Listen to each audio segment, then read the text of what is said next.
Gà muối ní thơ lá ai ta tamប្រតិការពិត ចូលមកទីនេះដែលមានឈ្មោះហៅក្រៅថាថៃនេះគាត់គឺជា serial killer មកពីប្រទេសសហរដ្ឋអាមេរិក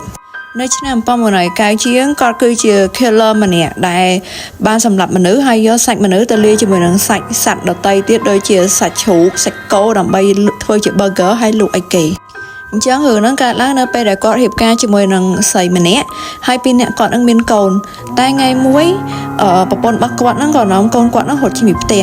ដល់អញ្ចឹងទៅម៉ាធីនីគាត់ខឹងគាត់ក៏ដើររកប្រពន្ធរបស់គាត់មកដល់ត្រង់ហ្នឹងបើតាមខ្ញុំអានមានពីរព័ត៌មានផ្សេងគ្នាព័ត៌មានទី1គេថាបន្ទាប់ពីប្រពន្ធរបស់គាត់ចាក់ចេញពីគាត់ទៅម៉ាធីនីគាត់ខឹងដល់ពេលគាត់ខឹងគាត់ក៏ចេញទៅក្រៅរកប្រពន្ធគាត់ប៉ុន្តែគាត់មិនធម្មតាគឺគាត់ទៅសម្លាប់មនុស្សអ្នកដែលគាត់សម្លាប់នឹងភាគច្រើនគឺជាមនុស្សដែលញៀនថ្នាំហើយនឹងអ្នកដែលអត់មានផ្ទះនៅអ្នកដែលនៅតាមផ្លូវដល់ពេល report ខ្លះទៀតគេថាប្រពន្ធគាត់ចាក់ចេញពីគាត់ដោយសារតែ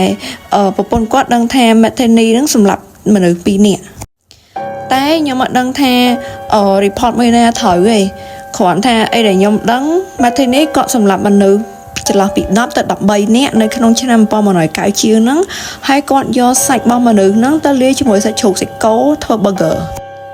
អ្នកនរគ្នាសម័យមើលធ្វើ burger លក់នៅតាមផ្លូវហើយអ្នកដែលញ៉ាំហ្នឹងគេអត់ដឹងគេទិញមកញ៉ាំតែការពិតខ្លួនឯងកំពុងតែញ៉ាំសាច់មនុស្សឯងសំខាន់នៅពេលដែលគាត់សារភាពរឿងប្រាប់ទៅប៉ូលីសគាត់ដូចអត់មានអារម្មណ៍ថាខ្លួនឯងបានធ្វើខុសហ្នឹងណាប៉ុន្តែគាត់នៅឆ្លៀតនិយាយថាសាច់មនុស្សមានរសជាតិដូចជាសាច់ជ្រូកចឹងនៅពេលដែលលាយគ្នាគេអត់ដឹងទេថាមួយណាសាច់ជ្រូកមួយណាមនុស្សរឿងរបស់គាត់សាហាវប៉ុណ្ណឹងហើយឥឡូវគេមានហ្គេមមួយដែលគេធ្វើឡើងផ្អែកទៅលើរឿងរបស់គាត់នឹងទៀតហ្គេមមួយនឹងដូចខ្ញុំដាក់លើនេះចឹងណាចឹងបើសិនជាទាំងអស់គ្នាចង់លេងអាច download លេងបានមានទាំងលើ Android ទាំង iOS